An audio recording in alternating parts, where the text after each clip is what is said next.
Hello សួស្តីអ្នកគ្នាថ្ងៃនេះមានវីដេអូថ្មីទៀតហើយគឺជា vlog បន្តរបស់ខ្ញុំថ្ងៃនេះគឺចង់បង្ហាញអ្នកគ្នាអំពីសកម្មភាពខ្លះៗតាំងពីព្រឹករហូតដល់ល្ងាចនៅក្នុងពេញមួយថ្ងៃរបស់ខ្ញុំតាមបានទាំងអស់គ្នា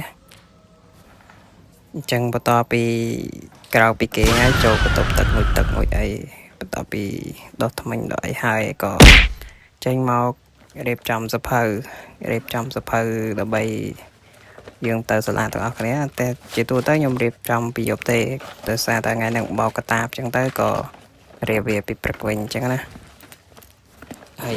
បន្ទាប់ពីរៀបសភៅរៀបអីហើយក៏ឆ្លុះកញ្ចក់តិចទៅហើយចាំទៅញ៉ាំបាយម្ហូបថ្ងៃនេះម៉ាក់ខ្ញុំធ្វើឲ្យហើយអញ្ចឹងហើយក៏ចេញទៅភ្លាមក៏ដូរបាយញ៉ាំតែម្ដងហើយក៏ចេញទៅសាលា Oh my God, bro. Oh, hell no, man. What the fuck, man? Get your... អានេះលើកទី1ដែលខ្ញុំថត vlog បែបចឹង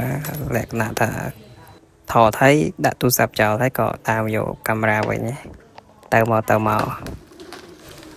ល់ពេលអញ្ចឹងប្លែកមែនតើហើយបន្តមកគឺ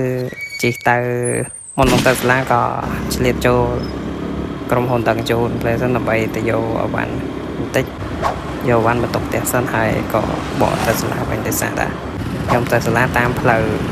គេហៅផ្លូវសួនស្នេហ៍ជនបទណាផ្លូវលំបាកហើយបន្ទាប់ពី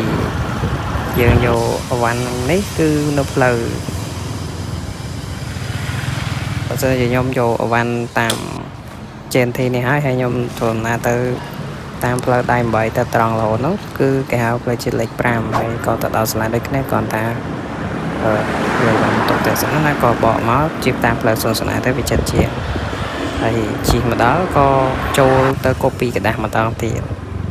កូពីกระดาษហើយបានទៅដល់សាលាតែម្ដងមកពីណាទេដល់ធ្វើមើលរួចទៅ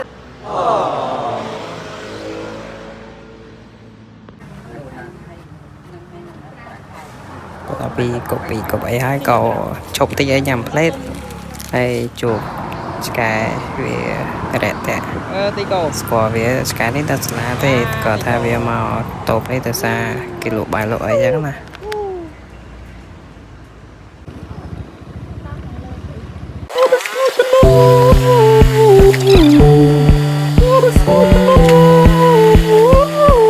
តោះមកយើងចូលមក